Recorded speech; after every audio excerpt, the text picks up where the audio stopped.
Hari ini kita semua berbahagia.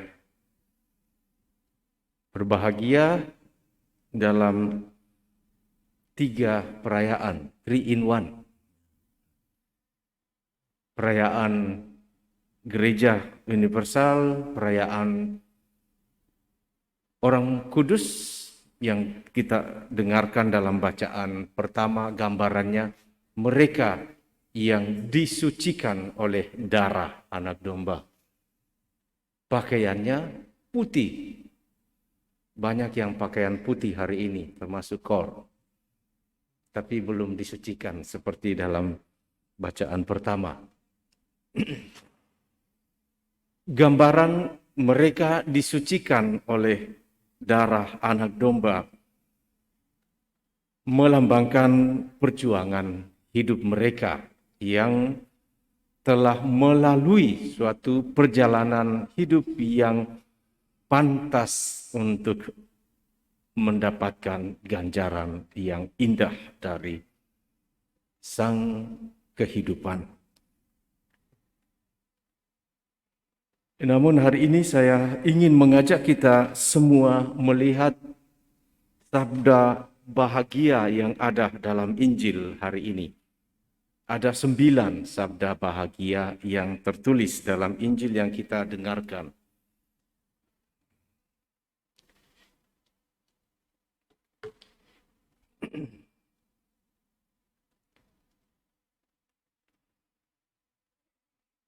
Sembilan sabda bahagia ini, kalau kita lihat kalau kita pila-pila,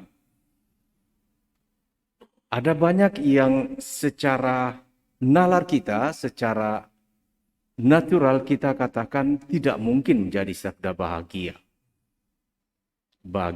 Kalau kita bandingkan dengan kebahagiaan yang ditawarkan oleh dunia. Berbahagialah orang yang miskin. Bayangkan. Berbahagialah orang yang miskin di hadapan Allah. Kemudian yang dua bagian terakhir yang paling memilukan bagi kita. Berbahagialah yang dianiaya demi kebenaran. Merekalah yang mempunyai kerajaan surga. Berbahagialah orang yang difitnah. Berbahagialah kamu jika difitnah dari segala yang jahat. Bersukacita dan bergembiralah.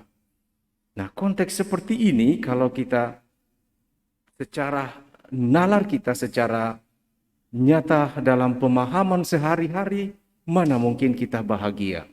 Satu saja kata fitnaan yang kita dengarkan dari orang lain, kita akan dongkol setengah mati sepanjang hari. Kita sudah berusaha bekerja baik-baik untuk membangun paroki ini. Enak-enak saja dia ngomong seperti itu. Seperti itu gambarannya kalau kita mendengarkan sesuatu yang tidak mengenakkan di telinga.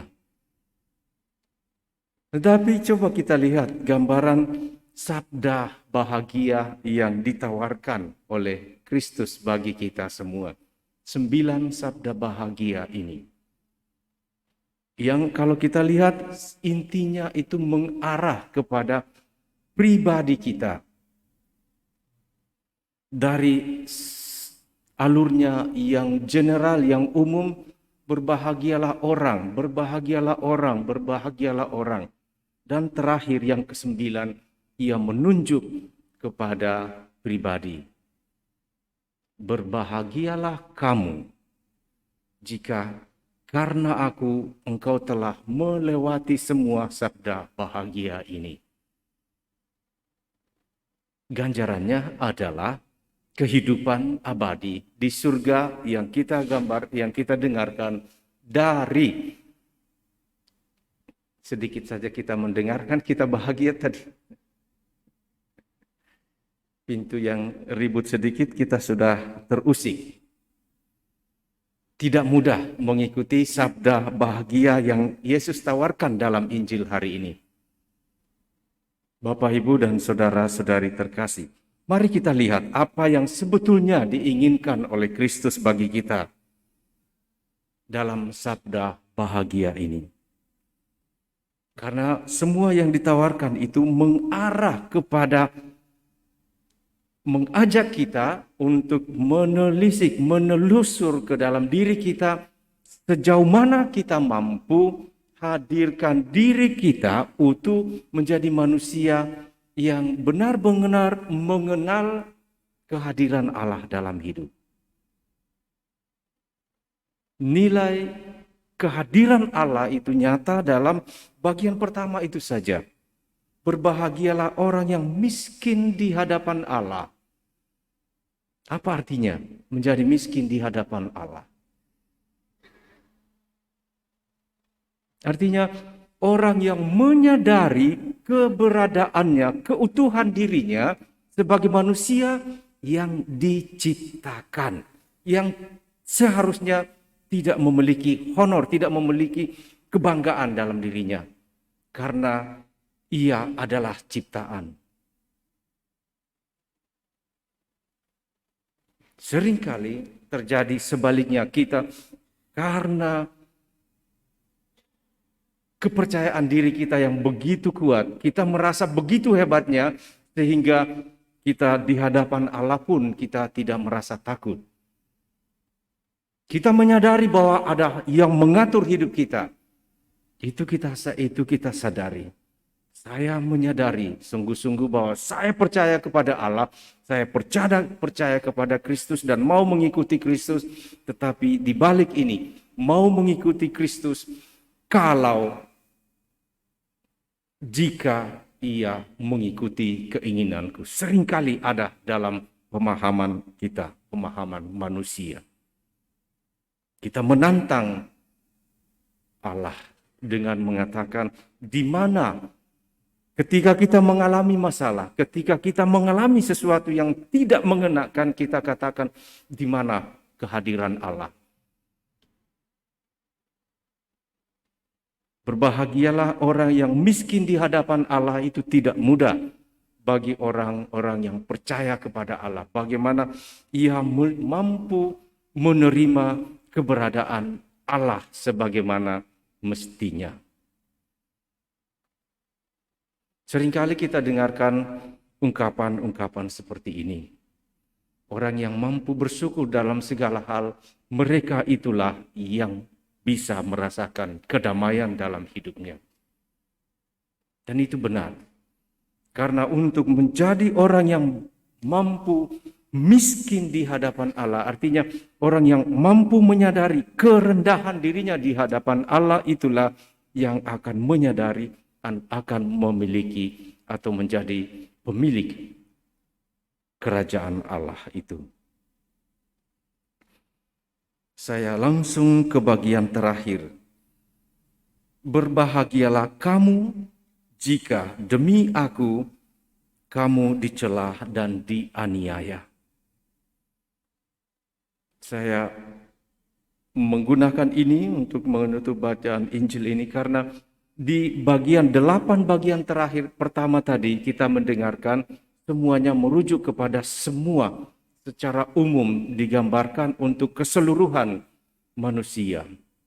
Berbahagialah orang, berbahagialah mereka yang percaya, berbahagialah mereka, berbahagialah orang yang hidup begini, berbahagialah orang yang hidupnya begini.